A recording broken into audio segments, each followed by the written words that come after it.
مع الدكتور شقلوف. هيكلمنا عن الجزء الخاص بأسبانيا، سرقسطة أو زراجوزا. ودي اللي كان في ناس كتير بتسأل في الأسئلة على الجزء الخاص بالإنتاج الحيواني، وهل في حاجة بالإنتاج الحيواني. أعتقد في كذا برنامج هو هيتكلم عنهم بالتفصيل وهيشرح بالتفصيل الجزئية دي. اتفضل. شكرا دكتور عمار، وبشكر طبعا الدكتور عرابي والدكتور مهاب على الوقت الجميل اللي انا استفدت منه كتير يعني، وعرفت معلومات كتير عن السيام ما كنتش اعرفها. آه، حابب ابدا بتعريف نفسي. انا محمد شقلوف، معيد تغذيه الحيوان بكليه الزراعه جامعه القاهره، طالب ماجستير طالب انترناشونال ماستر في تغذيه الحيوان في الايامز اللي هي السيام اسبانيا. وباذن الله هكلمكم عن الفرص المتاحه من السيام في اسبانيا والبرامج المتاحه.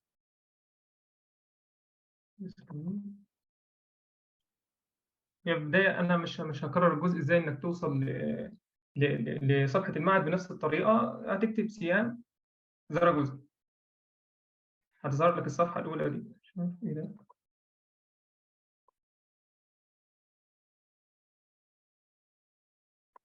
هتظهر لك الصفحه الاولى.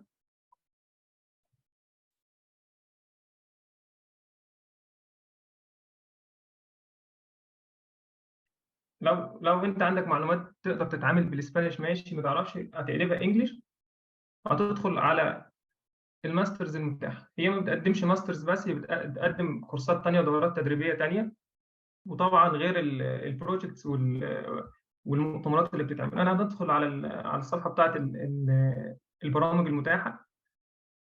الايامز فيها برامج كتير متاحه، بدايه من التخصص انتاج حيواني بيبقى انيمال بريدنج وريبرودكشن بايوتكنولوجي، وبرنامج بتاع سستينابل ووتر مانجمنت.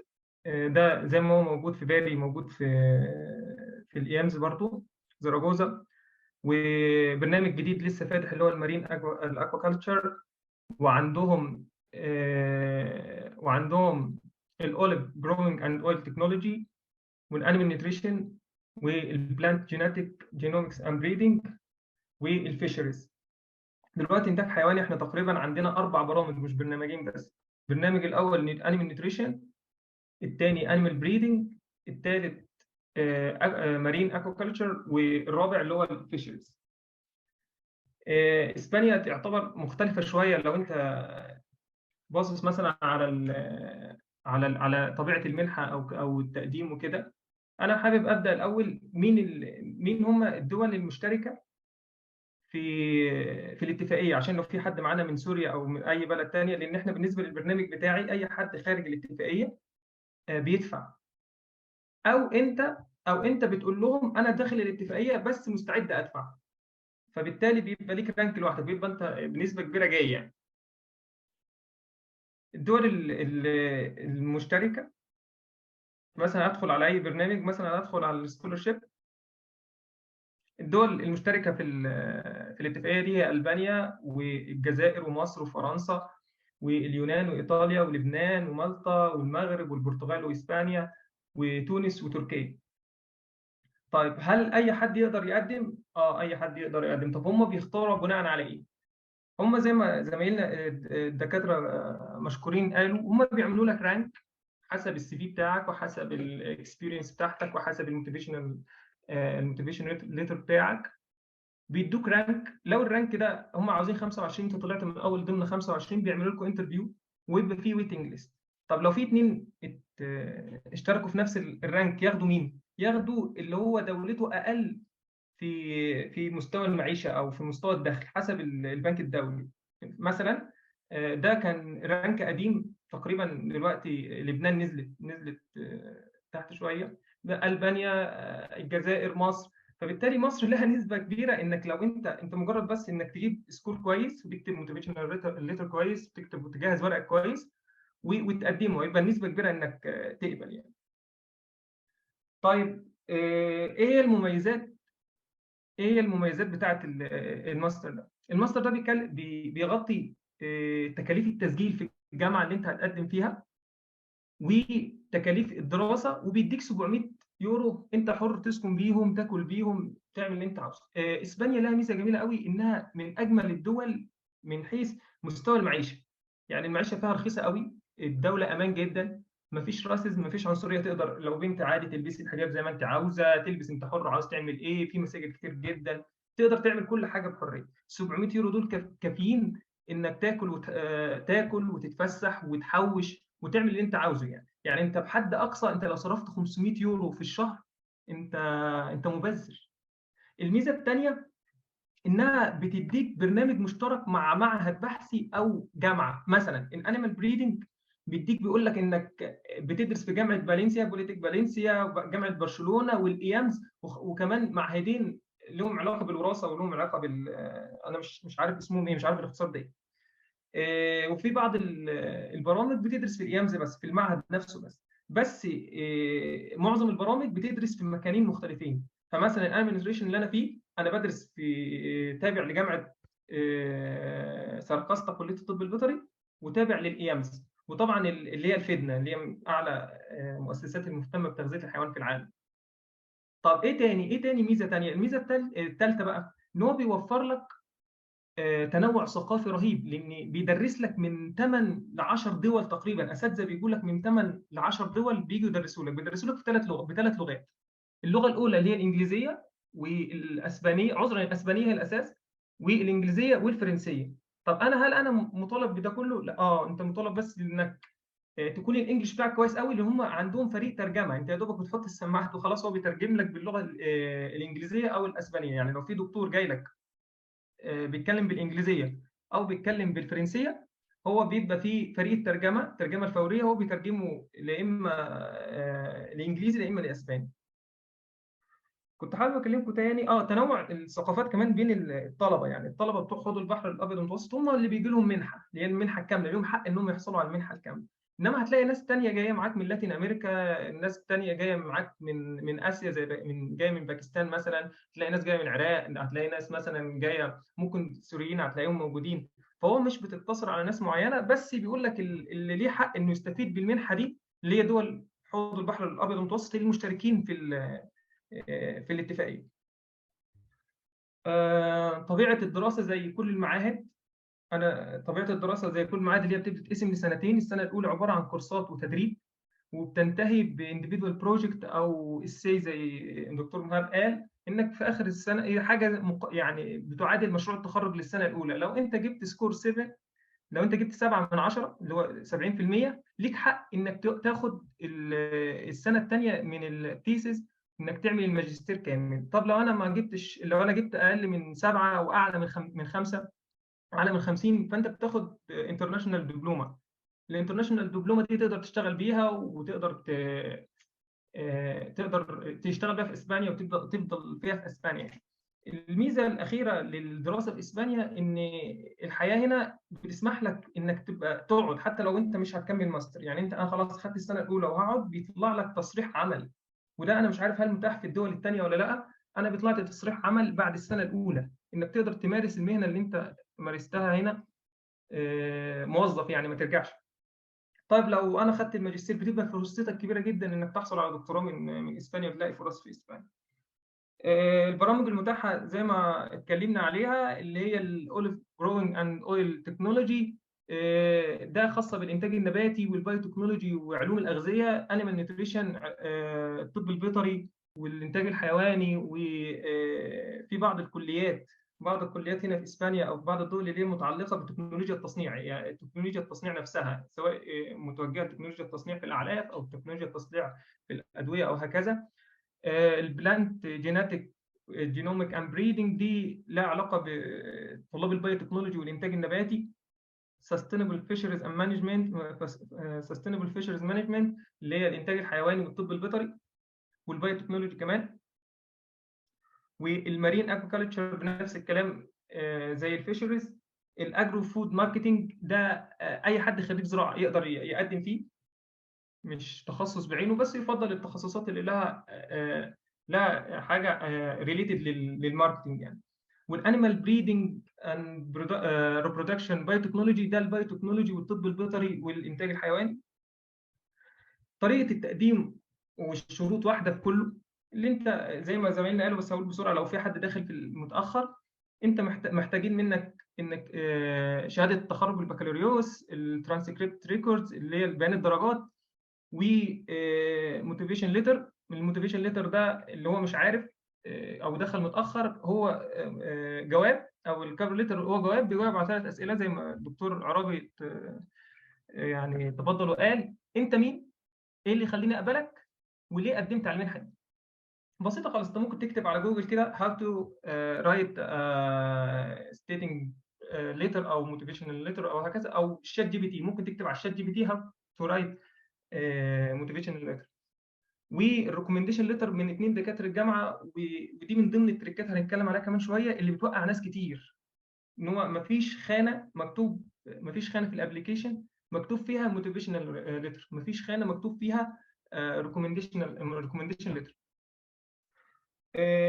انت بتقدم ازاي؟ احنا بندخل على الموقع زي ما احنا اتفقنا، بنختار البروجرام اللي هو ريليتد للتخصص بتاعي او انا حابب اقدم فيه. بعد ما ادخل اقدم فيه، برفع بملاه. مش هياخد منك ساعتين، ساعتين ونص، مش هنكمل يعني. لو انت الورق بتاعك جاهز، اللي انت معاك السي في، معاك شهاده التخرج، معاك بيان الدرجات، معاك باقي الحاجات اللي لها علاقه بالمنحه، وبتكمل الابلكيشن. طب انا مثلا هاخد حاجه زي الانيمال نيوتريشن اللي انا فيها، تدخل على الصفحه عادي خالص. اما الميعاد يكون متاح، انت المفروض تدخل كل فتره. هم ميعادهم خلال الفتره الجايه، يعني ميعاد من شهر 2 لشهر 4 تقريبا بيظهر فيهم التقديم. يعني بيبقى الماستر كل سنتين. فمثلا الانيمال نيوتريشن بيظهر لك حاجه هنا بيقول لك ابلاي ناو.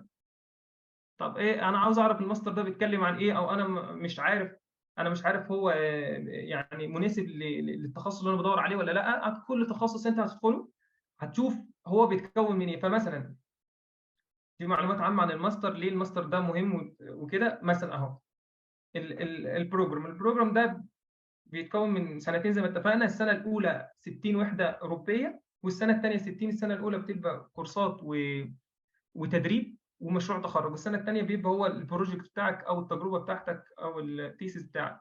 طب هو ده الانيمال نيوتريشن بتدرس فيه ايه؟ بتدرس برنسبلز اوف انيمال نيوتريشن، بتاخد اساسيات الانتاج الحيواني في الوحده الاولى. الوحده الثانيه بتدرس الفيد ستاف اند فيد تكنولوجي ومانيفاكتشرنج، بتدرس بقى فيد كواليتي، بتدرس فيد كواليتي اند سيفتي، بتدرس حاجات جميله جدا. الوحده الثالثه، وهي يعتبر هي اساس الماستر، بتدرس الانيمال فيدنج اند فود كواليتي اند سيفتي. الجزء اللي فات ده كان انيمال نيوتريشن، تدرس حاجات لها علاقه بحقائق علميه في مواد العلف، حقائق علميه متعلقه بالحيوان نفسه، حاجات كده. بعد كده بتدرس الجزء الابلاينج منه، ودي بيقدم لك ميزه انا ما قلتهاش في طبع الايامز. لو انت ناوي تيجي تغذيه حيوان او اي تخصص تاني هنا في الايامز، ان هو بيجيب لك احدث حاجه، احدث جزء، احدث ما توصل اليه العلم في النقطه بتاعتك ده. يمكن اوصلها لك. يعني مثلا مش هتقول لي ان انا احدث حاجه في قياس مثلا سموم فطريه معينه او تكنيك معين، لا، انا مش هنقل لك ده. انا هنقل لك احدث حاجه ممكن ان اقدر انقلها لك كاساسيات. ودي بتبقى ليه الركيزه؟ انك تخليك باحث دكتوراه ممتاز، انك تطلع من الايامز باحث دكتوراه ممتاز، عندك ركيزه واساس علمي رهيب يعني. الجزء الرابع، انت بتدرس التحليل الاحصائي في تغذيه الحيوان. ده جزء جميل جدا ومهم جدا، ويعتبر تركه يعني من عشان القبول فيه لو انت هتكمل دكتوراه بعد كده. الجزء الخامس بتدرس علاقه الانتاج الحيواني والبيئه. والسادس والاخير السادس والاخير انت بتدرس الانديفيدوال بروجكت. في شهر هم مش كاتبينه هنا، في شهر بتقضيه شهر براكتس. ده بيحاولوا يتفقوا مع شركه او مزرعه او مؤسسه، تروح تتدرب عندهم شهر، بتطبق فيه الكلام اللي انت خدته.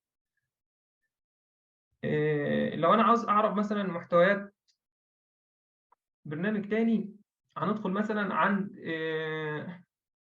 animal breeding مثلا and reproduction biotechnology. هروح للماستر. دي معلومات عامه عن الماستر. انت محتاج زي مثلا ايه اللي بيقدمه لك الماستر، بيقدم لك ايه، محتاج منك ايه، وهكذا. والمده، كل التفاصيل العامه عن الماستر. بتروح للبرنامج والكورسات اللي انت بتدرسها.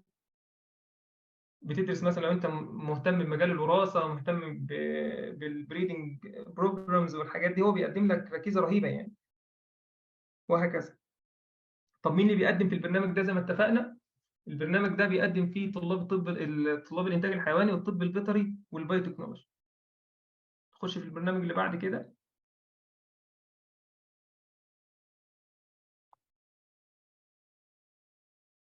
آه، آه. Sustainable Water Management and Governance in Natural and Agricultural Environment. ده طلاب الأراضي والهندسة الزراعية وطلاب الهندسة. تقدر البرنامج ده ما فتحش بقاله كتير يعني، فتح قريب أوي، كان هو أساسا كان في بالي تقريبا. بنفس الطريقة. أنت ليه إيه هي اللي خليك تختار البرنامج ده؟ بدرس إيه؟ بنفس الكيفية. أنت بتشوف بقى هل الحاجات دي هي دي اللي أنا بدور عليها ولا لأ، وهكذا. انا عشان مش حابب اكرر كلام، يعني زمايلنا مشكورين قالوا تفاصيل كتير قوي وقالوا حاجات كتير جدا وتركات كتير. الجزء اللي احنا حابينه، احنا عاوزين ايه اللي يخلينا نقبل في المنحه دي. اول حاجه، انت الدوله اللي انت هتسافر لها هتتكلم اسباني، فانت محتاج تتعلم اسباني عشان تعرف تتعامل في الدوله. طب هل انا لو انا مش عارف اتعلم اسباني مش هقدم؟ لا، اساسا المنحه بتوفر لك كورس بدايه من شهر 7 لحد شهر 9 قبل السفر. لو انت على ايامي عشان انا قضيته في مصر، انت بتيجي هنا قبلها ب3 شهور بتدرس الكورس اللغه ده قبل ما تبدا الماستر بتاعك. طيب هل مطالب مني اجيب سكور معين عشان اكمل الماستر ولا لا؟ لا، هو الموضوع نسبي خالص. انت كده كده اساسا حتى لو انت ما جبتش درجه عاليه، يعني على الاقل هتجيب ادوس، هتجيب A2. ال A2 ده كفيل انك تعرف تتكلم وتعرف تتعامل. طب انت افرض معاك شهاده B1 بس مش عارف تتعامل اثناء الماستر، هيطلبوا منك انك تروح تدرس لغه اسبانيه في اي معهد او اي مكان. وهنا المنظمات دي يعني حاجات زي كده، اللي هي الجمعيات الخيريه، حاجات كتير قوي يعني. انت في كل منطقه وكل مكان هتلاقي في جمعيه خيريه بتدرس الاسباني ببلاش. طيب ايه التريكات اللي انا بقع فيها؟ انا خلاص اعتقد ان انتم مش محتاجين حاجه من السايت اللي انا هقوله تاني. لو حد عنده سؤال انا ممكن افتح السايت تاني. ايه هي البرامج المتاحه؟ احنا خلاص عرفناها. ايه التخصصات المتاحه؟ عرفناها. مين اللي يقدر يقدم ومين اللي يقدر يقدم في كل بروجرام؟ يعني احنا عرفناه. هندخل في الجزء اللي بيوقع الCVB. يعني مثلا بيبقى الواحد ترتيبه الاول على الدفعه وما يتقبلش في المنحه دي. ليه؟ لانه اما قرا الابلكيشن ما لقاش مكان للريكومنديشن ليتر، فما حطش ريكومنديشن ليتر. اما قرا ما فيش مكان للموتيفيشن ليتر، ما حطش موتيفيشن ليتر. اللغه ما بينش مثلا في الCV بتاعته مستوى اللغه انه يخليه في الرانك بتاعه، فوقعه. انا المنافسه في فيها سؤال مش عايز اخليك تركز عليه بصراحه، انا اسف ان انا قاطعتك. انت تقريبا الوحيد في اللي بيدي التوك يعني تقريبا. مهاب خريج برنامج انجليزي، دكتور عرابي برنامج انجليزي. هشام اللي بدأ معانا هو اوريدي اصلا من المغرب فبيعرف يتكلم فرنساوي، لكن انت كنت خريج عادي عربي ببرنامج عربي عادي. اه، وما ما درستش، هو ده، ما فضلت هي دي الحته بتاعت اللي انا بقول لك بس فيها. تاني. فعايزين نعرف آه، الحته دي ازاي تغلبت على الجزئيه دي. الحته دي متوقفه على الموتيفيشن ليتر بتاعك والCV. انا قايل لهم في الCV اللي انا بعرف اتكلم انجليزي كويس، مستعد، انا حابب اللغه الاسبانيه وحابب اتكلمها، وكمان الريكوردز بتاعتي كانت عاليه الحمد لله. فكانت دي احد اسباب ان انا اكون موجود. انا معايا ناس هم معهمش شهادات انجليش، بس جايين على حسابهم، ومعهمش اسباني ومعهمش انجليش. هو بيعرف يتكلم لغته الامازيغيه واللغه الفرنسيه والعربيه. يعني هو العربيه بتاعته ضعيفه جدا، بس هو جاي على حسابه. في ناس تانية بتيجي من دول بتمويل زي ما دكتور عوضة قال. بيبقى في بروجكت تبع الفاو وفي بروجكت ممكن تبع الطلبه يعني يدرسوا عندنا. بس انا اتغلبت على النقطه دي، اللي انا كتبت له بينت له اللي انا اقدر اعرف اتكلم انجلش، وكمان اعرف اتكلم انجلش في صياغه الCV بتاعك. انت ممكن تقول له انا بعرف اتكلم انجلش، ما بتعرفش تكتب، يعني الCV فيها اخطاء لغويه، فهو مش هيبص لها. بس كنت عايز اعرف يعني من تجربتك الشخصيه، ازاي انت ما درستش بالانجليزي؟ ازاي انت يعني كشخص ازاي تغلبت على الجزئيه دي؟ انت راح تتعلم برضه عايزين نوضح ان انت اتعلمت بلغتين، انت في جزء من البروجرام بتاعك بالانجليزي وفي كورسات بالاسباني صح؟ والفرنساوي، انا بفهم فرنساوي والفرنساوي كمان. انت مع مكتوب. نفسك عملت ايه؟ لو حد خريج عربي، يعني انا لو خريج عربي اعمل ايه عشان احسن نفسي وابدا واعرف اتغلب على الجزئيه دي؟ بص، اساسا انا كنت من ايام ما كنت طالب، يعني من ايام ما كنت طالب انا كنت، رغم انا كنت بدرس بالعربي، بس انا كنت مهتم بالقرايه كتير بالانجلش، فكان عندي حصيله اكاديميه كويسه، يعني اعرف اقرا بحث بسرعه، اعرف اتعامل مع اللغه بسرعه. يعني كنت، رغم انا كنت بدرس عربي بس كنت بعرف انجلش، يعني بعرف اتعامل بالانجلش يعني. كنت مهتم وبينت له كده. وحتى في الانترفيو اول ما قال لي هو قال لي جود ايفنينج، كان يو اندرستاند مي. هو كان شاكك ان انا اعرف افهمه، كان خايف ان انا اعرف افهمه بسبب السمعه. الناس اللي قبلنا كانوا عربي، في زمايلنا كتير من جامعات تانية وراحوا عربي. انا اكتشفت ان هم اترفضوا زي ما مهاب قال بسبب اللغه، ما رضوش يدوهم اللغه السنه الثانيه بسبب اللغه، ان اللغه بتاعتهم ما كانتش كويسه قوي. فهو كان خايف ان انا ما كنتش اللغه بتاعتي كويسه. فهم 3 شهور كفايه ان الواحد يوصل للبي 1. البي 1 اللي هي تخليك تدير محادثه، تقدر تتكلم معاه، تقدر تعرف هو قصد منك ايه، او تقدر تعبر عنك بتقوله يعني. فلما جيت اسبانيا، اسبانيا انا كان الاسباني بتاعي وحش جدا على فكره لما جيت اسبانيا. يعني انا بدات اتعلم اسبانيول فعلي من اول يوم ليا في اسبانيا. قبل كده انا كنت باخد الكورس اللي هو انتنسيف كورس ده، بس ما كنتش عارف اركز فيه بسبب ان انا موجود في مصر، وكان الاعباء التدريسيه، الاعباء كان عندي الشغل، الاسره وهكذا. فاما رحت، والحمد لله دلوقتي يعني الدنيا تمام يعني. وجود شهاده لغه في الاوراق اللي انت بترفعها يعني، دي بتزود نسبه قبولك بشكل كبير جدا. كمان تعاملك على برامج الاحصاء، يعني انت لما تبين لهم ان انا بعرف اشتغل على برامج احصاء او بفهم احصاء، الموضوع ده انت عندك ميزه نسبيه مش موجوده عند حد، فبيرفع الرانك بتاعك، فبيدوك درجات ترفع الرانك بتاعك. هم مثلا بيدوا رانك الاول 30، فاحنا عاوزين هيدرس السنه دي 25، هناخد ال 25، هنشوف بقى حسب مين الجاهزيه، حسب اللغه. كل ما الانجليش بتاعك هو الاساس، كل ما الانجليش بتاعك يكون كويس وبتاع. هم مش عاوزين شهاده لغه بس، لما بتحط لهم شهاده لغه بروفن انت احسن. كان في حد بيسأل لو انا مثلا خريج برنامج تاني غير برنامج اللي يعني مثلا هقدم على انتاج حاجه لها دعوه بعلوم الحيوان، كسواء كان مهم. تربيه او تغذيه، لكن انا مش خريج انتاج حيواني، هل ممكن اقدم ولا لا؟ اسبانيا ده خطأ كبير وقع فيه. انا مهاب قال وضح دلوقتي اللي انا وضح نقطة ان انت عاوز تعمل كارير شيفت. ممكن تعمل كده، تقدم لهم موتيفيشنال ليتر: انا عندي البيزك ساينس او البيزكس بتاع العلم الفلاني واقدر اتعامل فيه. عندنا هنا لا، في اسبانيا لا. اسبانيا انت انا ما شفتش حد، اما كلمت يعني الناس اللي معانا، الناس اللي اترفضوا في الانيمال بريدنج، هو حاطط سي في انه كان شغال تغذيه والاكسبيرينس بتاعته تغذيه. يعني الاكسبيرينس في المجال اللي انت رايح له كمان. يعني انت لو معكش اكسبيرينس خالص، قول لي انا ما عنديش اكسبيرينس. لو ان انا في المجال اللي انت رايح له عندك اكسبيرينس بس في مجال تاني، يعني مثلا في طالب هو معيد دلوقتي، راح كان جاي هنا على انيمال بريدنج، كاتب لهم ان انا شغال شغل تغذيه، كل الشغل تغذيه، فما بصوش للموضوع ده. لان لو انت دخلت على الكورسات هم هيخشوا وهيشوفوا من ضمن الحاجات اللي بترفع الرانك بتاعهم الاكسبيرينس. انا شفت حد فعلا كان مقدم على برنامج الووتر وهو مش خريج، دراسته ملهاش موضوع بالذات اسبانيا بالذات، فما ما جاش اتقبلش بسبب ما جاش بسبب المعلومه دي. بس ممكن مثلا زي ما مهاب قال، ممكن في اليونان ممكن تكون فرصته افضل مثلا في حته ان هو مش جاي من نفس الخلفيه. لكن بالنسبه لاسبانيا زي ما انت وضحت الموضوع مختلف شويه. حد كان بيسال الانترفيو بيبقى فيس تو فيس ولا اونلاين ولا ايه نظام؟ الانترفيو بيبقى اونلاين وبيتحدد لك ميعاد مثلا. الانترفيو ما بتوصلش الانترفيو الا بعد التصفيات، ان ورقك يتقبل، ان يكون ورقك ومش شرط يكون ورقك كامل. ودي الميزه اللي في الكلام يعني. يعني مثلا ايه، في حاجات ممكن يتغاضوا عنها. مثلا طالب في سنه رابعه ولسه ما خلصش او لسه ما خدش الشهاده وعاوز بيقدم وبيقول لهم ان شهاده التخرج بتاعتي لسه هاخدها، بس بيرفع بدلها شهاده تثبت انه هيخلص قبل شهر 7. او هياخد الشهاده قبل شهر 7 في السنه اللي هو هيقدم فيها.